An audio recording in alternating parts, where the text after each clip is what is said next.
boys, 30 for 30. Hey, welcome to the IB Ballin Basketball Show. It's your girl Ashley IB Ballin, and today we're gonna cover the ESPN 30 for 30 documentary, Bad Boys, about the Bad Boys era of the Pistons. I want to welcome my guest, William. What up? What up? Let talk about your Road to William YouTube channel. Road to William. I be doing interviews, reviews, learning about the world and people. I find it really interesting to learn about people. And yeah, that's what I be on. Come check out my channel. New videos on the way.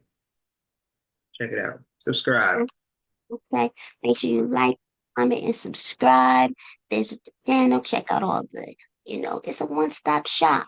Laughs, history, fun times. Mhm. So I, you know, growing up, I did like ESPN 30 for 30 documentaries. So I love basketball, love learning about the history, and it's from the mouths of the players themselves. And this is really a dope story because, I like how they introduce each player. And oh, Kid Rock is narrating it. He is big on the rock, and he's from Detroit. So a lot of people may know certain players. Isiah Thomas, y'all probably know him. He's a great basketball point guard from Chicago. He played at Indiana. Y'all know Dennis Rodman. This is before he went to the Bulls, you know what I mean? Y'all know. And, Bill Laimbeer. Y'all, I feel like a lot of people know him as, big white dude that don't give a F. Um, I mainly know him.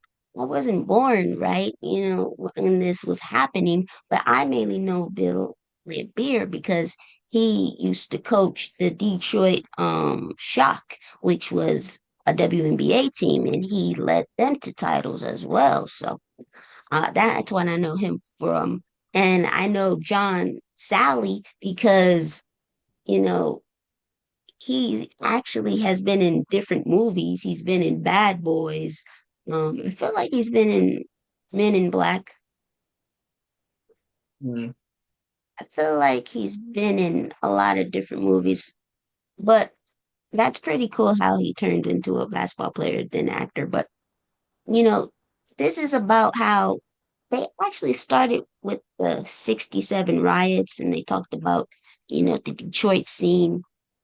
And this is basically about this. It might bring back a lot of nostalgia for people because this is, you know, Detroit Pistons, they've been good at different parts. The Detroit Pistons where I actually witnessed as a child was like when they had Chauncey Billups and Rasheed Wallace and Sashawn Prince and Rip Hamilton when they were winning. But I wasn't born during this time. But I still like to hear the stories, learn about the different personalities. But this is about how they came from the bottom to the top, and was during a time where it was always the Celtics and the Lakers winning the championships. And so when they came, blazing through, and it also has to deal with the drama because, there was a lot, they got the bad boys name for a reason. They kind of took it on and spinned it as a positive. Like they were like, oh, they're thugs, they're villains, they're bad for basketball, they're fouling the crap out of everyone. And so they kind of turned it around and used it for their benefit. But what I like to do with movies reviews is I like to describe the movie in one word. If you could describe this sports documentary in one word, what would it be? I feel like mine's would be culture. And the reason why I say that is I feel like Detroit, you know, they kind of have that culture of like Detroit versus everybody. They're like a blue collar, hardworking type of city.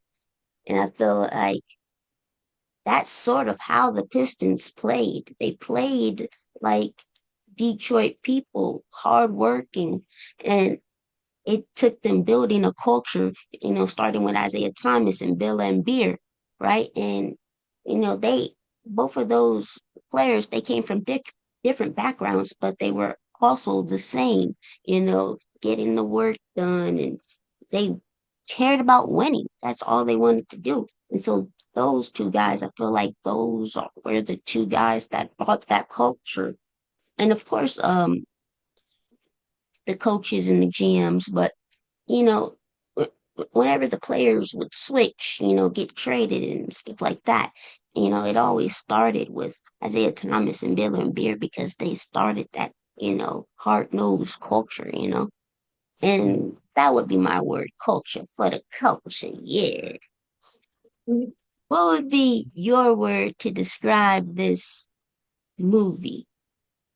Nostalgia brings Okay. back a lot of, like you're saying, it brings back a lot of stuff growing up, seeing like I remember like all them Dennis Rodman is probably my favorite though because he's the main one that stuck out to me. Um, but yeah, that would be my word. Nostalgia, yeah. Brings back memories, and you learn a little bit about the different stories. Hmm. And you kind of saw what it takes to build a team, and you also saw the ups and the downs, and you may not win right away, but you can see glimpses and parts that you need or that's missing or that you can keep. And I kind of do like doing that, like on video games. I like play different modes where I'm controlling the team. So Hmm. the GM, his name was Jack Mikowski, I believe, and he was building that team. And he also brought in, the great coach. And that coach had a nice style. They did mention he had a nice style. Chuck Daly. I liked him because he sort of looked like a, you know, pimp or like a mobster or in a good way, like a player, with the hair and the suits. Uh-huh. So, did you have like a favorite player that you like that, you could relate to or that stood out to you personality wise? What player, did you resonate with or really liked? Dennis Rodman. Okay, Dennis Rodman, Dennis Rodman. Hmm. He Okay. didn't he didn't care about what people thought of him. And coming up in a time where like people are more accepting now, well, kind of, well, but they're more accepting now than they were back then of just how you dressed. I think they kind of started that trend of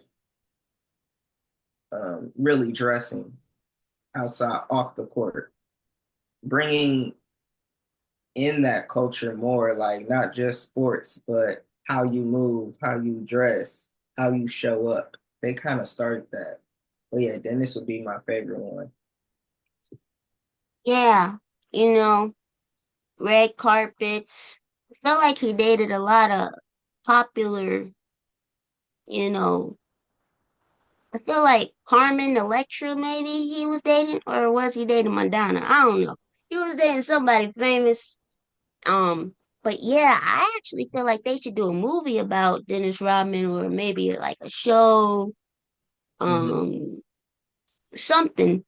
Um, because I feel like he's been a part of two dynasties, a major part of two dynasties, part of, Detroit Pistons, but also part of Chicago Bulls, and they don't win without Dennis Rodman. And he does all the dirty work, that you don't really see or don't show up in the stat sheet. He brings that hustle and those reboundings. One of the best rebounders, one of the best defenders of all time. Hmm. And so I think they need to do a story about him because I think they did a movie about George Foreman that was good. They did a movie about Mike Tyson. No, they did a TV show about Mike Tyson, the one that bit the ear.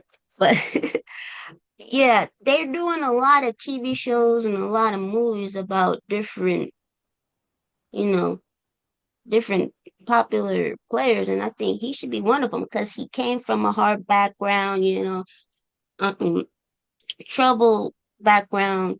You know, he was a second round pick, and also, he wasn't like a sexy pick either. Like, oh, he's gonna be a star. He's so skillful. He was, he did all the dirty work that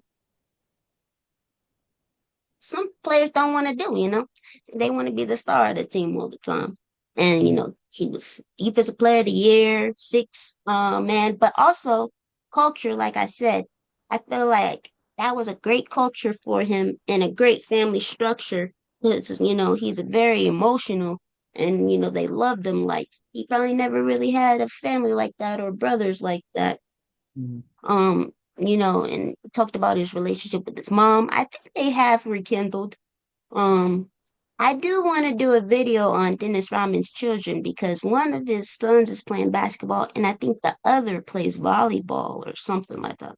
But yeah, Mhm. I can't really choose a favorite player because I really liked all of them, honestly. I like John Sally and Dennis Rodman. I like IT. I do like Bill and Beer. I like all their personalities, but I can't really choose a favorite. I think each one of their personalities pretty much gelled well. Like Sally, he brought like comedy, I feel like Dennis, he probably was like probably strange, but you probably would like laugh at him. And but I think like he has like a amount of great stories. Like I think there was one time he might have been playing with the Bulls. I can't remember, but I feel like it might have been a playoff series. I don't even know if it was the finals or Eastern Conference Finals, but I think he he could stay out all night, party all night. I think he may have went to Vegas, and then the next day he was playing in the game, and you wouldn't notice a difference. I don't know how that happened, but I think a lot of players have that story of like, yeah, I partied so hard, but I had a game the next day. So I think Dennis Rodman probably got a lot of great stories to tell. And I like Bill and Beer because he wasn't about any foolishness. Horn. And he came in overweight and out of shape, but the next year he was doing that. He was in shape and got it going. And like I said, the culture, like if it was a bad culture, he probably would have showed up out of shape every season. You know, I feel like every player brought, you know, good things. Mhm. Um, Joe Dumars is another one. He's kind of quiet and reserved. Mhm. They did talk about Andre Dantley. And he kind of traded him because he might have had a little ego trip. He probably was a little because I think there was a moment where Dennis Rodman was coming off the bench, but eventually he became a starter, and I don't think Dantley liked that too much. But Mhm. I really did enjoy all the stories. Did you have a favorite scene, a favorite story that you remember? Because I feel like basketball at this time, it's not like today, right? I feel like today's basketball is kind of soft, like with all these ticky tack fouls.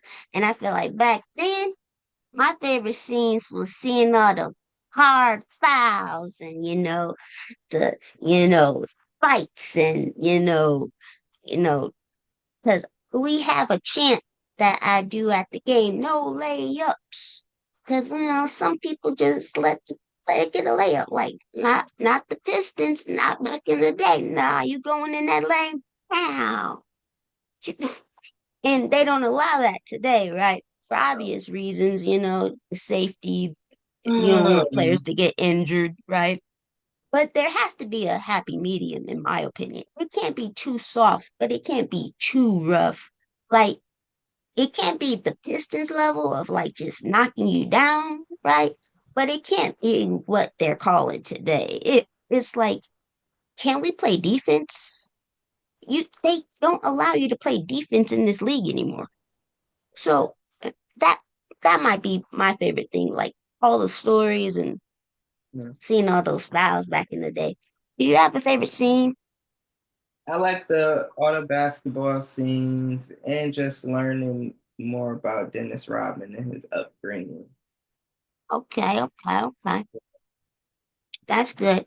Yeah, I did like, how they, introduce all the players and even, coaches and, the trades they traded for Marco McGuire, who, microwave.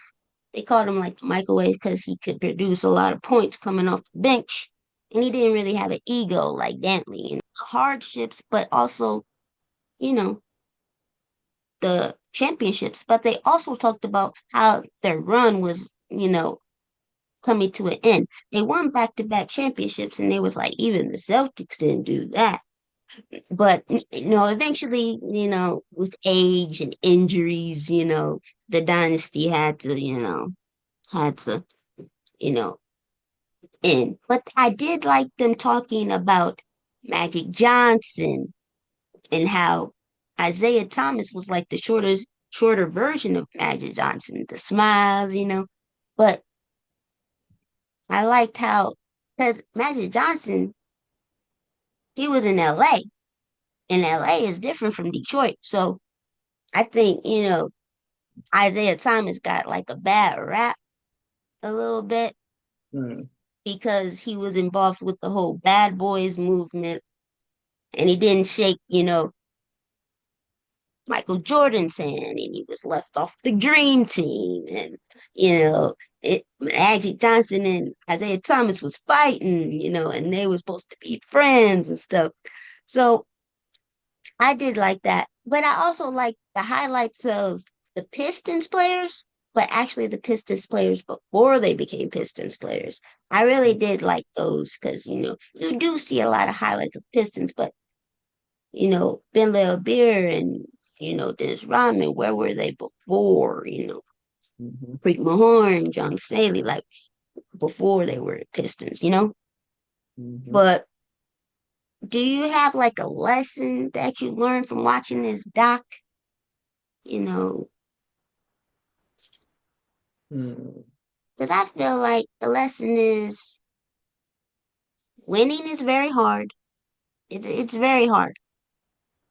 And I feel like it's all about perseverance. Like when the media and all the fans are against you, all you got is your team and your fans to really, because they use the villains and the thugs and all the slurs, all those names, they used it to their advantage, and it's like that's what perseverance is about. Oh, they're calling me bad for the sport of basketball. No, they're physical, and that's their identity. You need an identity. They're physical, they're bad.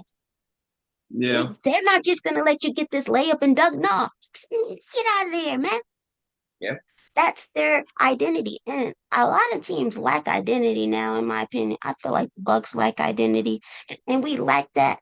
I feel like the NBA lacks that physicality and defense. Like we just don't want to see all the scoring. Yes, all the scoring and all the buckets. That's nice. But there has to be a balance. There has to be a medium. And I feel like the NBA today, they just want to see offense and buckets. They don't want to see defense.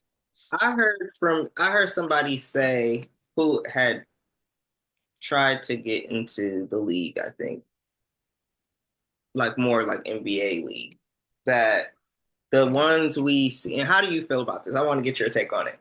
But he basically said the ones we see on the court in the NBA are the unicorns, and that it's really hard to get in the NBA, and that when people say certain players aren't good or they suck or whatever, that they're just talking because they don't know how hard it is to get in the NBA. How do you feel about that take? Well, as eras definitely change, I Mhm. think it's probably harder to get in the NBA now than it is in the past because everybody loves basketball. Everybody wants to play basketball. Everybody feels they can make it to the NBA when really you might just be destined to be an overseas player. That's not bad. Overseas player makes a lot of money, Yeah. but you also have to realize even if you make it to the NBA, your role is going to be different. If you're the star of your high school team, it doesn't mean you're going to make the NBA, and it doesn't mean you're going to stay in the NBA, and it doesn't even mean that your role is going to be the same as it was in high school. You may not be a 30 minutes a game, 40 minutes a game star player. You might be a 15th player on the bench that don't really get to play a lot. Hmm. And that player is really good. But it's so hard to make it to the league, let alone get playing time. And, it's hard to stay in the league year after year because as soon as you get there, there's going to be more kids Yeah. growing up that's trying to get to where you at and take your spot. So I feel like the unicorns are like the franchise players. And Mm. then there's other players that are like, you're not a franchise player, but you're a franchise cornerstone. You're a major piece around that franchise player. And then you have some bench players who, they're role players, utility players. Maybe you're a shooter or a defender. I do think you have to be well rounded. Like, if you're just a one dimensional player, that's not going to cut it. Maybe back then it could cut it if you were one dimensional, but you got to have different things to your game. You can't just be a shooter. Can you Right. rebound? You can't just be a defender. Can you shoot? You got Yeah. to do multiple things on the court to stay on the court, to get on the court. So that's my take. Did I answer your question? But yeah, but yeah, and I also, oh, one thing before I go, I do think that the Pistons played a big role because, they weren't like the glamorous team like the Celtics and the Lakers were, but also they made Michael Jordan's life a living hell. And we may not see the Michael Jordan that we saw, it, right? If he didn't have to persevere and get through the Pistons, he eventually got through them, but it took him a while. He had to get in that weight room, and even Scottie Pippen had to grow up, and he had to get better, you know. And that's what it's all about, persevering. You're gonna have your stages of losing, you know, which probably sucks because you most likely lose more than you win. Yeah. Yeah. But when you win, it feels good, all the blood, sweat, and the tears. But I liked how they were like a family and they showed a lot of perseverance. They bonded. Um, but yeah, th- they also talked about the Oakland Raiders and how they were very physical too. I did like some of the music in this, like Fight the Power. They had all the old school music to go Hmm. with the times. Hmm. And they also had a song called Heaven Must Be Like This. I feel like that's probably like our parents or grandparents' music. um, but yeah, they did talk a lot about the drama, about not shaking the hand and the sportsmanship. And that kind of just played into the media's hands. They already thought they were thugs. And so when they didn't shake, Michael Jordan's hand and went off the court early, I feel like, oh man, the media sucks. Yeah. But they also did reverse racism too, because Larry Bird.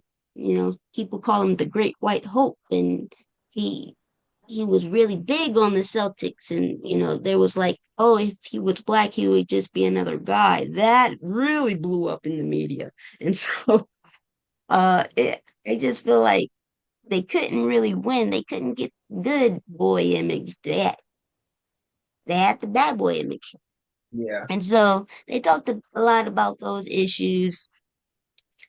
But I liked how overall they did really well. And a lot of, I feel like there's so many basketball movies and basketball documentaries that I just hope that we still see documentaries that are like this because, oh, I'm seeing a lot of documentaries aren't that good. And I'm like, yes, we come for the basketball, but it still has to be good, guys. Don't make a documentary and for example, Starting Five on Netflix was not very good. I felt like I knew some of the stuff already and it wasn't good. Like, I don't know if you watched The Last Dance, but The Last Dance, about Michael Jordan and the Bulls documentary, that came out, during COVID, and that had everybody buzzing because, we were stuck in the house. That was like a dope documentary. And a lot of people had controversy about it. They were like, it's all about Jordan and not about the Bulls. But anyway, I feel like it was a great documentary all around. All I'm saying is, guys, we need to make good documentaries, good basketball movies, not Yeah. just say, hey, it's a basketball movie, so it should be good. No, that's not it. It still has to be. I feel like this was real. This was authentic. This was the director. Let me see the director. His name is Zach. He did great. And I think he made a lot of other 30 for 30s and basketball documentaries. Um, so shout out to Zach. Everything was on point. Do you think, is there anything you would change or like 1 through 5, give me your rating. Is it something you would change? Did you find it exciting, boring? You know, what was your rating? I gotta give it a 3 out of 5 because it didn't catch me. I wasn't the fish it hooked right away. Okay, okay, But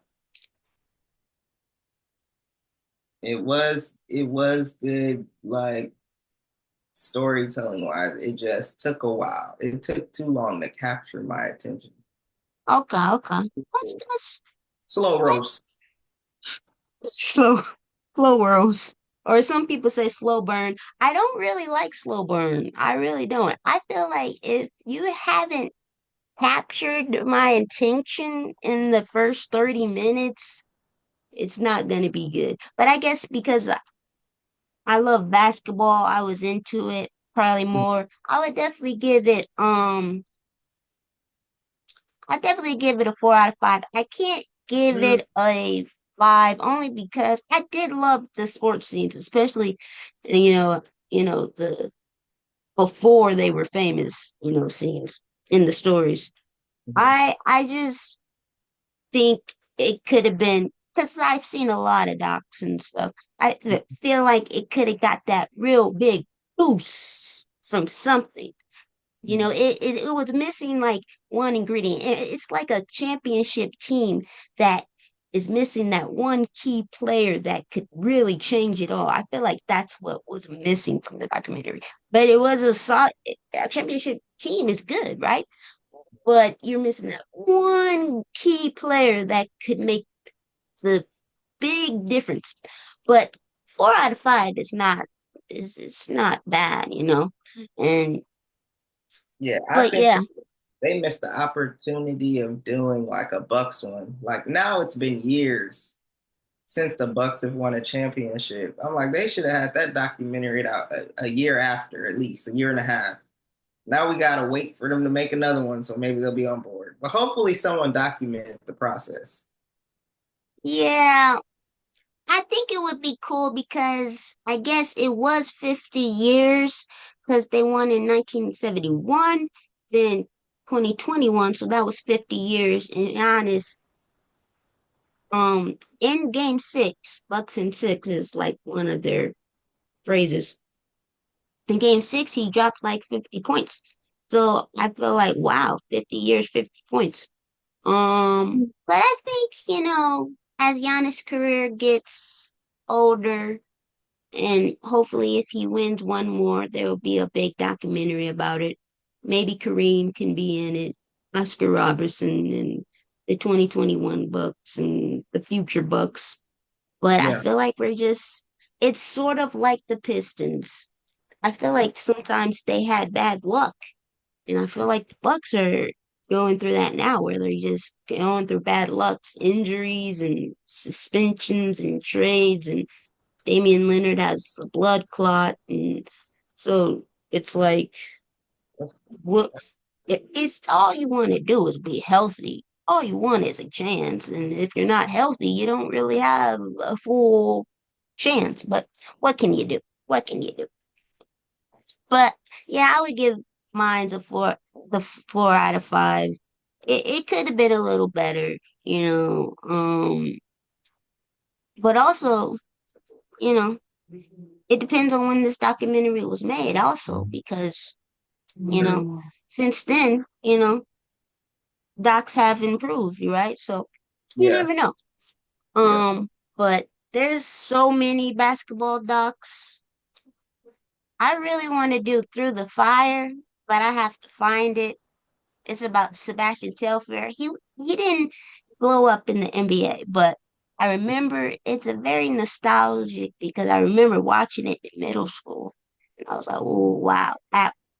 Like for like you kind of because the thing is like when you watch stuff as a kid and then you watch it years, decades later, and it's still good, you kind of think to yourself, wow, that's good. Because maybe when this doc was made, 30 for 30 Bad Boys, maybe it really was good.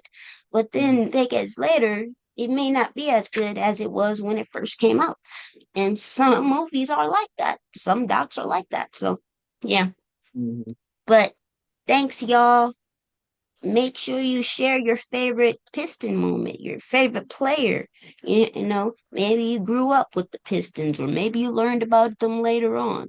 You know, put it in the comments. Make sure you guys like, comment, and subscribe, and go to the Road to William YouTube channel. Peace. Detroit versus everybody. You heard me? That's the slogan. But yeah, thanks for joining me, cuz. No problem. Peace.